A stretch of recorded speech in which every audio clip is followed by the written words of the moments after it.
بسم اللہ الرحمن الرحیم۔ کرنٹ ایشوز کے ساتھ میں ہوں انور غازی۔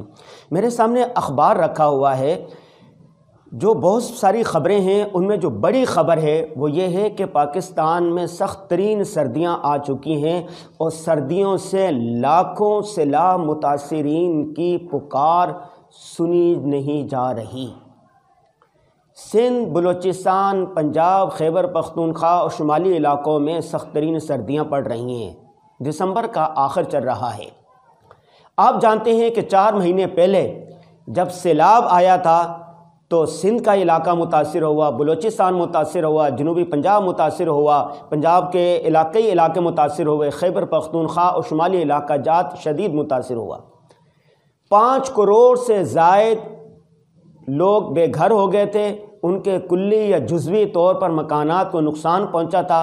لوگوں نے مدد کی، کسی راشن کی کمی دور ہو گئی، مکانات کچھ بن گئے، خیمے بن گئے۔ اس وقت بھی 1 کروڑ سے زائد لوگ ایسے ہیں جو خیموں میں زندگی گزار رہے ہیں یا ٹینٹ لگا رکھے ہیں اور کپڑے وغیرہ باندھ کے یا اس کے جھاڑیوں کا یا لکڑیوں کا گھر بنا ہوا ہے جہاں پر وہ زندگی بسر کر رہے ہیں۔ ایسے میں جب سخت ترین سردیاں آ جائیں اور ان کے پاس گرم لباس نہ ہو، لحاف نہ ہو، کمبل نہ ہو، رضائیاں نہ ہو، تو آپ گرم خوراک نہ ہو تو آپ اندازہ لگا سکتے ہیں کہ کیا حال ہوگا۔ اللہ نے انسان کو ایک معتدل مزاج بنایا ہے، وہ زیادہ گرمی بھی برداشت نہیں کر سکتا، زیادہ سردی بھی برداشت نہیں کر سکتا۔ اب کیا کیا جائے؟ نہ وہ زیادہ گرمی برداشت کر سکتا ہے، نہ زیادہ سردی برداشت کر سکتا ہے۔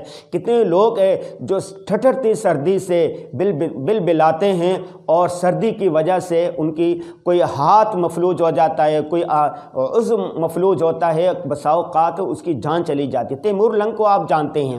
تیمور لنگ نے وہ تھا جو دونوں ہاتھوں سے تلوار کراتا تھا اور علاقے کے علاقے فتح کرتے جا رہا تھا۔ ان کی موت کیسے واقع ہوئی؟ وہ جا رہے تھے صبح سویرے، سخت سردی لگی، ہوا لگی، جس کی وجہ سے وہ گھوڑے سے گرے، ان کا خون جو تھا منجمد ہو گیا، جم گیا اور وہیں اس کی موت ہو گئی۔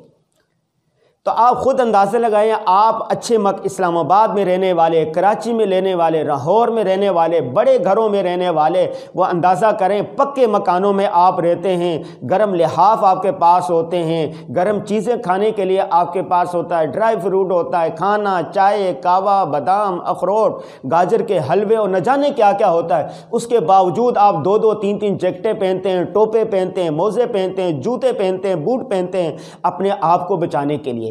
جن کے پاس گھر نہیں ہے، اس کے ساتھ ساتھ گرم سویٹر نہیں ہے، ٹوپا نہیں ہے، گرم لباس نہیں ہے، چادر نہیں ہے، رضائی نہیں ہے، کمبل نہیں ہے، گرم خوراک نہیں ہے، چائے نہیں ہے، دودھ نہیں ہے، وہ کس طرح، حالانکہ اس میں بچے بھی ہیں، خواتین بھی ہیں، بچے کتنے نازک ہوتے ہیں، ان سردی کو برداشت نہیں کر پا رہے، جس کی وجہ سے لوگ مر رہے ہیں اور بیمار ہو رہے ہیں، بچوں کو نمونیا ہو رہا ہے۔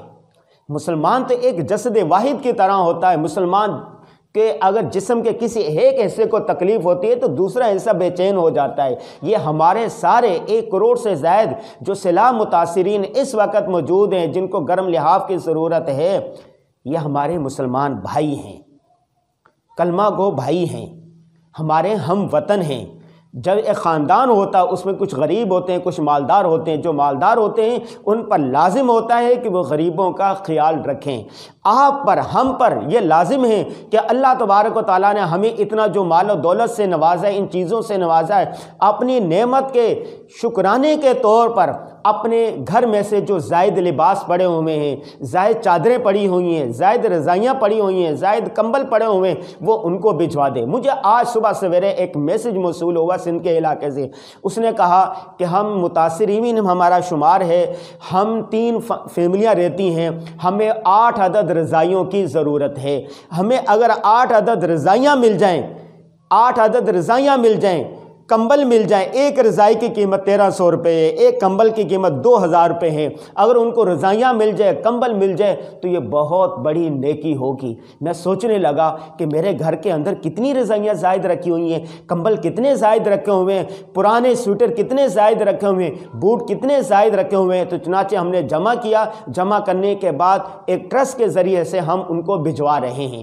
آپ سب اپنے گھروں کا جائزہ لیں، پچھلے سال کے لباس، گرم لباس، چادریں، سویٹر، بوٹ، رضائیاں، کمبل نکالیں اور اپنے ان بھائیوں کو بھجوا۔ لنڈے کا جتنا سامان ہوتا ہے، ان کے پاس تو اتنے پیسے نہیں ہیں کہ وہ لنڈے کا سامان خرید سکیں، وہاں سے لے کر آپ ان کو بھجوائیں۔ تو یہ آپ کے لیے، ہم پر یہ لازم ہے کہ جو صلاح متاثرین ہیں، جن کو جس چیز کی ضرورت ہے، ہم وہ فراہم کریں۔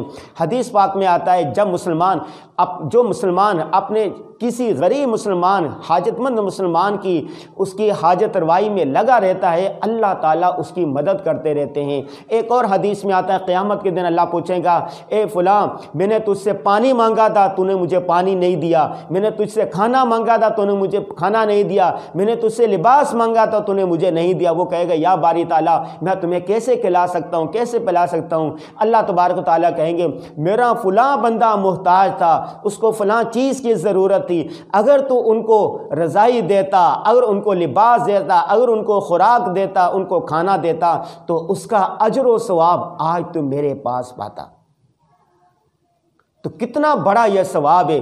رسول اللہ صلی اللہ علیہ وسلم کے پر جب وحی نازل ہوئی، آپ صلی اللہ علیہ وسلم قدرے گھبرائے ہوئے حضرت خدیجۃ الکبریٰ رضی اللہ تعالیٰ عنہ کے پاس آئے، تو حضرت خدیجۃ الکبریٰ نے کن الفاظ کے ساتھ رسول اللہ صلی اللہ علیہ وسلم کو تسلی دی تھی؟ آپ نے کہا آپ غریبوں کا ساتھ دیتے ہیں، یتیموں کا ساتھ دیتے ہیں، غریبوں کی مدد کرتے ہیں، ان کو ٹھکانہ فراہم کرتے ہیں، سارے کام وہ گنوائے جو خدمت خلق کے تھے۔ تو پھر کہا کہ اللہ آپ کو ہرگز ضائع نہیں کرے گا، چنانچہ اللہ کو راضی کرنا چاہیے، اللہ کی عبادت کر کے، مخلوق کی خدمت کر کے، رسول اللہ صلی اللہ علیہ وسلم کی سنتوں پر چل کر۔ تو آپ نے نماز روزہ بھی کرنا ہے، اس کے ساتھ ساتھ سنت کا احیاء بھی کرنا ہے، اپنی زندگی کو، کاروباری زندگی کو، گھر کی زندگی کو سنت کے مطابق کرنا ہے۔ آخری کام آپ نے جو کرنا ہے وہ فلاح انسانیت، خدمت خلق کا ہے۔ فلاحی کام کرنا، خدمت خلق کرنا، یہ صدقہ جاریہ ہے، نیکی کا بہت بڑا کام ہے۔ تو آج سے آپ نے کوشش کرنی ہے کہ آپ اپنے محلے میں دیکھ لیں، ارد گرد دیکھ لیں، جس کو گرم لباس کی ضرورت ہے وہ فراہم کرے، کھانے کی ضرورت ہے وہ فراہم کرے، اپنی نعمتوں کے صدقے کے طور پر، شکرانے کے طور پر جو غریب ہیں، جو لاچار ہیں، جو نادار ہیں، جو صلاح متاثرین ہیں، ان کی آپ نے مدد کرنی ہے۔ اللہ تبارک و تعالیٰ آپ کو مزید کامیابیوں سے، خوشیوں سے، ترقیوں سے نوازیں گے۔